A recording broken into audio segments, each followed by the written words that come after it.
In a small town where the church bell ruled the rhythm of every day, there was a young woman named Ngozi. She was known for her voice, soft when she spoke, but powerful when she sang. People said her voice could heal. Old women with wrinkled faces would smile and whisper, that girl was born with music in her blood. Ngozi was the lead chorister at the town's church, a place where people came not just for prayers but for her songs. Her voice made people cry, laugh, repent, sometimes all in one service. But the story of her life wasn't a hymn. It was a heartbreak wrapped in faith. The choir master, Brother Chuka, was a man of charm and discipline. He loved order, and he loved how Ngozi sang. He said it openly, in front of others, that her voice was a gift from heaven. At first, she thought his admiration was innocent. But one evening after choir practice, when the rain was pouring and only the two of them were left in the hall, everything changed. Words turned into touches, touches into mistakes. It happened once. Then again. When she told him she was pregnant, his face changed. His smile vanished like smoke. "Do you want to destroy me?" he asked, his voice trembling not from guilt, but fear. She stood there, soaked in tears and disbelief. "I thought you loved me." "I can't, Ngozi, please. You don't understand. My position in this church, they'll crucify me. You must handle this quietly. Handle it quietly." That's what he said. So she did. She stopped coming to choir rehearsals. She stopped going to church. People whispered that she had backslidden. Some said she had joined the world. Only God and her tears knew the truth. Her parents found out months later. Their disappointment cut deeper than the shame in her heart. "You have brought disgrace upon this family," her father said. "You will leave this house." And just like that, Ngozi became both a stranger and a sinner in her own home. Time passed. Her belly grew, and so did her loneliness. When it was time to give birth, a kind woman named Mama Grace, a widow who lived at the edge of town, took her in. The birth was hard. The kind of pain that pulls life from both mother and child. By dawn, the baby cried, a strong, piercing cry that sounded like it was fighting to live. But the mother didn't. Ngozi was fading, her breath stained and broken. She called Mama Grace close. Her voice was weak but urgent. "If she lives," she whispered. Tell her I want her to sing. Not just sing, sing for God. Even if the world doesn't understand her, she must sing." Tears rolled down Mama Grace's cheeks. "I will. I promise." Ngozi smiled faintly. "Tell her, her voice will heal what mine could not." And with that, she closed her eyes, gone before the sun fully rose. Mama Grace named the child Uche, meaning the will of God. And though the town forgot the name Ngozi soon after, her story lived quietly, in the tiny hums and melodies of a little girl who hadn't yet learned the meaning of pain, but already sang like she had known it all. Mama Grace raised Uche like she was a seed from heaven that needed careful watering. The house was small, made of mud walls and a zinc roof that groaned each time it rained, but there was love in that house. Real love. The kind that doesn't need many words. From the moment Uche could walk, she would hum songs she'd never been taught. She'd hum while playing with sand, while following Mama Grace to the market, while fetching water from the stream. Her little voice floated like air, light, curious, sometimes heartbreakingly beautiful. The villagers noticed. "That child can sing, oh," they'd say. Just like her mother. But Uche didn't understand what they meant. No one had ever told her about her mother, not yet. She only knew that Mama Grace was her everything, her mother, her friend, her world. Every Sunday, they went to church together. Uche loved the music most, the way people's voices filled the air like it could reach God himself. She'd stand on the pew, clapping with all her heart, her small voice trying to match the choir's harmony. At school, Things weren't perfect. She wasn't rich. Sometimes, she wore the same uniform for days, neatly washed but faded. Some of the other children laughed at her, but when she opened her mouth to sing during morning assembly, the laughter always died. Her teacher, a woman named Miss Kemi, noticed her gift. "Uche, your voice," she said one morning, eyes wide. "God really touched you with something special." From that day, Uche became the school's songbird. She sang at every event, Children's Day, Independence Day, even when visitors came to the school. She never bragged. She just sang. By the time she turned 13, her voice had started to change, deeper, stronger, with emotion that felt far beyond her age. One evening, she sat outside under the mango tree behind Mama Grace's house. The sky was orange, the kind of evening that makes everything soft. She sang quietly, a song she made up herself, about love, loss, and something she couldn't quite name. Mama Grace stood behind her, listening. She wiped her hands on her wrapper and sighed softly. She had kept Ngozi's secret for years, waiting for the right moment to tell Uche the truth. But watching the girl sing that night, so full of grace and innocence, made her heart ache. Maybe it was time. Later that night, after dinner, when the lantern light flickered low, Mama Grace called Uche to sit beside her. "My daughter," she began, her voice slow and careful, "there's something you need to know." Uche looked up, her eyes wide. "Is everything okay, Mama?" Mama Grace took a deep breath. "Yes, my child. Everything is fine. But you must know who you are, and where your gift came from."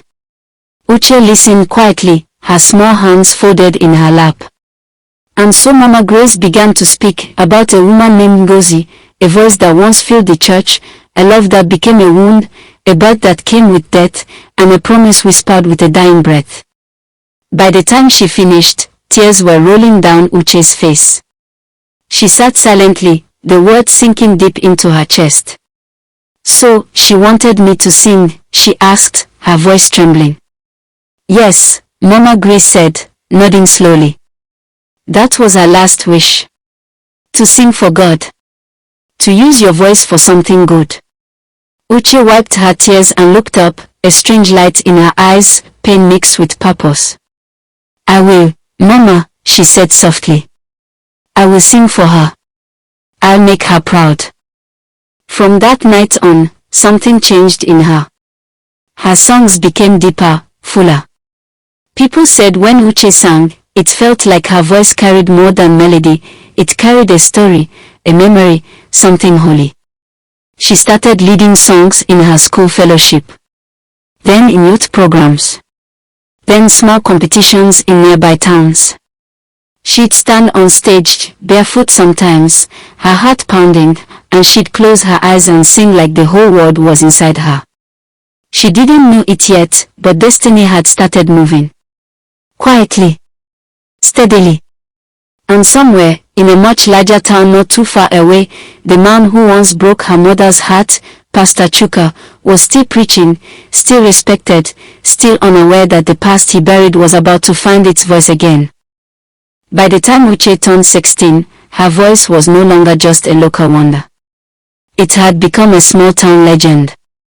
People invited her to sing at weddings, crusades, and school competitions. Sometimes she sang for free, other times, they pressed money into her palm, and she'd smile shyly and say, "Thank you, sir," before rushing home to show Mama Grace. She never sang for the money. She sang because she had to. It was her she breathed. One day, her school was invited to a statewide singing competition in Enugu. Uche represented them. It was her first time leaving her small town, her first time seeing a real stage with bright lights and big speakers that looked like they could swallow her whole. When she stepped onto that stage, fear almost won. Her hands shook, her knees felt weak, but then she remembered her mother, the story, the promise, the prayer. And just like that, she steadied herself. The music started. Her voice rose. The hall went quiet. She didn't just sing, she poured her soul out. By the time she finished, people stood. The judges clapped. One of them, a music producer from Lagos named Mr. Felix, came to her afterward. "You have something rare," he told her. "A voice that carries truth. I'd like to work with you." That night, Uche could barely sleep. Mama Grace sat by the fire, smiling and worried at the same time. "Lagos is far, my daughter," she said softly. "People there are not always kind." "I know, Mama," Uche replied. "But I feel like, maybe this is the door God is opening for me." Mama Grace nodded slowly. "If you must go, go with prayer." 2 months later, Uche moved to Lagos with the help of her school and the local church. It was a new world, tall buildings, rushing cars, people who didn't greet strangers, and a sky that always seemed grey with noise. Mr. Felix kept his word. He trained her, connected her to studios, and introduced her to other singers. For the first time, Uche heard her own voice on a real recording. It made her cry. But as time went on, something started to bother her. Everyone loved her voice, but no one wanted her songs about faith or hope. They wanted love songs. They wanted club beats. They wanted what would sell. Uche, one of the producers, told her one afternoon, "You've got the kind of voice that can take over Nigeria. Don't waste it singing only church songs." She smiled politely, but inside, she felt torn. Her mother's wish still echoed in her heart, "Sing for God." But the world around her was saying something else, "Sing for fame." One Sunday, she found herself at a church near the studio. She slipped in quietly, sitting at the back. The choir began to sing, and her heart stirred. Their voices were good, but something about them felt familiar. And then she saw him. The senior pastor, tall, older, respected. His voice firm and calm as he spoke. His name flashed on the screen behind him, Pastor Chukwunofa. For a second, Uche froze. The name sounded too familiar. Could it be? After service, she waited until most people had left. She walked up to an old woman sitting near the front and asked, "Mama, that pastor, has he been here long?" The woman smiled proudly. "Oh, Pastor Chuka. He built this ministry from scratch, my dear. Over 20 years now. A true man of God." Uche's heart thudded. 20 years. That was around the time her mother died. When she got home that night, she called Mama Grace. "Mama," she whispered, "what was the name of the man who made my mother pregnant?" The line was quiet for a moment. Then Mama Grace sighed deeply. "Why are you asking?" "Mama, please. I need to know." There was another pause. His name was Chuka. Brother Chuka. Uche closed her eyes. The world tilted. It was him. The same man. The man standing behind the pulpit, preaching about truth and holiness. For the first time in her life, she didn't sing that night. She just sat there, staring at the wall, her heart burning with confusion and anger. The next morning, she prayed. Not the kind of prayer that comes easily, but the kind where words break in your throat. She didn't know if she was praying for strength or for revenge. Days turned into weeks. She kept going to the studio, kept singing, but now every note carried something deeper, a grief, conflict, fire. One evening, she got a call. It was from a gospel concert organizer who had seen her sing online. "We'd like you to perform at our annual Voices of Grace concert," the woman said. "It's one of the biggest gospel events in the state. Even Pastor Chukwunofa will be there." Uche froze again. It was as if God himself was setting the stage. She accepted, but that night, as she packed her small bag, Mama Grace's voice echoed in her head, "Sing for God." The weeks leading up to the Voices of Grace concert felt like both a dream and a storm. Uche practiced every day, but her heart was heavy. Every time she opened her mouth to sing, memories she never lived haunted her, her mother's story, her pain, that soft whisper before she died, tell her, she must sing. She kept thinking about the man she'd seen on the pulpit, how easily he smiled, how confidently he spoke about forgiveness, redemption, and righteousness. The same man who abandoned her mother.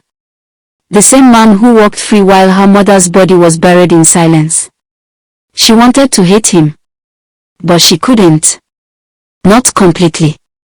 Because each time she tried, something inside her whispered, "Don't let anger write your song." Still, she struggled. One afternoon, while rehearsing in the studio, Mr. Felix walked in with a grin. "You're doing great, Uche," he said. "The concert will change your life." He handed her a folder, sponsorship deals, recording contracts, TV interviews. "All this could be yours," he said, tapping the folder. "But let's be realistic. The gospel scene is small. If you really want to make it, you'll have to branch out. I've already lined up a record label that's interested, but they want a different sound. Something more commercial." She looked at him quietly. "You mean secular?" He shrugged. "Not exactly. Just broader. Inspirational, love songs, that kind of thing." Nothing wrong with that. Uche's heart twisted. It was tempting, fame, money, influence, everything she once dreamed of. But her mother's dying wish echoed again, clear as daylight, she must sing for God. She took a deep breath. "Thank you, sir. But I know what I'm supposed to sing about." Felix frowned. "Don't let sentiment hold you back, girl. Music is business." "Maybe," she said softly. "But for me, it's also promise." She walked out of the studio before he could respond. That night, she cried. Not because of what she turned down, but because of what it cost her, peace. She prayed for hours, asking God to help her heart forgive, to help her sing with purpose, not bitterness. And somewhere between her tears and her whispers, she wrote a song. A song she'd never sung before. A song that told her mother's story. She titled it "The Woman Who Sang." It was soft, honest, and full of emotion. The verses spoke of a woman betrayed, the chorus of a love that never faded, and the bridge, oh, the bridge, spoke of a daughter who found her mother's voice again. She knew exactly where she would sing it, the concert. And she knew exactly who would be sitting in the front row. The day finally came. The hall was massive, golden lights, long rows of chairs, cameras flashing. Choirs from all over Nigeria had come. Famous pastors, gospel artists, and of course, Pastor Chukwuemeka, seated right in front, his face calm and proud. Uche stood backstage, trembling. Her palms were sweating, her heart racing. She could hear the audience clapping for the previous performer.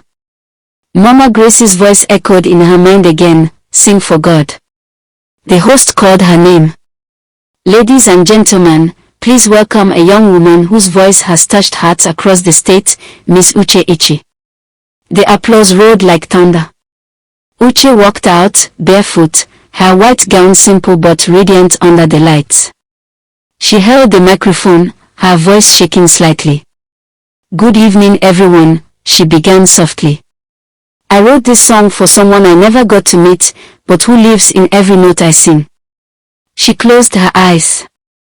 And then she began. The piano started slow, a quiet hum, like a heartbeat.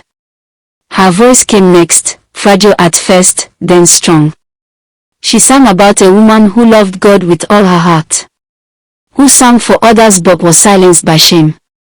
Who carried life and lost her own. Who prayed that her child would find her voice again. By the second verse, the hall had gone completely still. Somewhere in the front row, Pastor Chuka's hand tightened around his Bible. His face changed. His eyes darted toward her. Uche's voice soared higher, tears streaming down her face as she sang the final lines. "I am the voice she left behind. The song she couldn't finish. Her pain became my melody. Her tears became my praise. The crowd rose slowly to their feet, clapping, crying. Some lifted their hands in worship. Others just stood there, stunned. But Uche wasn't watching them. Her eyes found his. The man who once destroyed her mother's joy. Their gazes met for a moment that felt like forever. Then he bowed his head. And wept. When Uche sang her last line, it was like time stopped. The music faded. The lights dimmed slightly.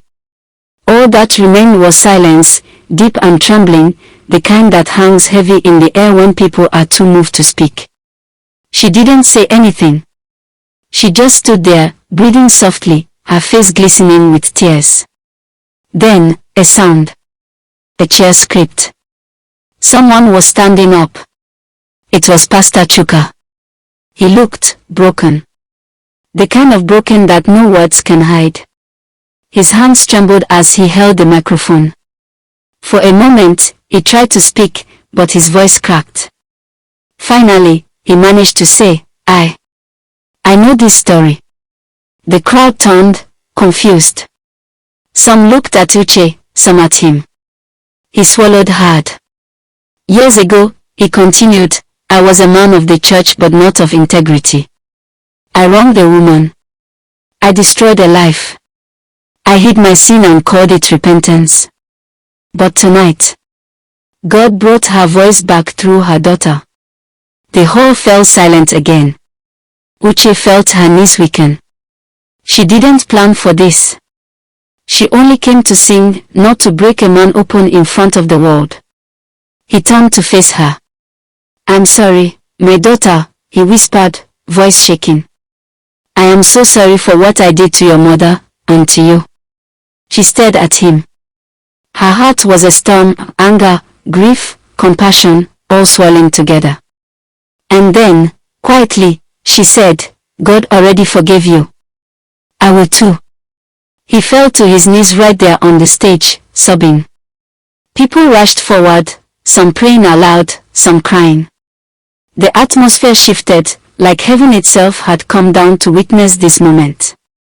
Uche knelt beside him and began to sing again, this time a soft worship song, spontaneous, raw, full of release. Mercy found me in the storm. Grace held me through the night. Her voice trembled, but it was steady enough to carry peace. Before night, news spread like wildfire. Not about scandal, but about redemption. About a young girl who sang her mother's truth and brought healing to a man who once hid behind his own lies.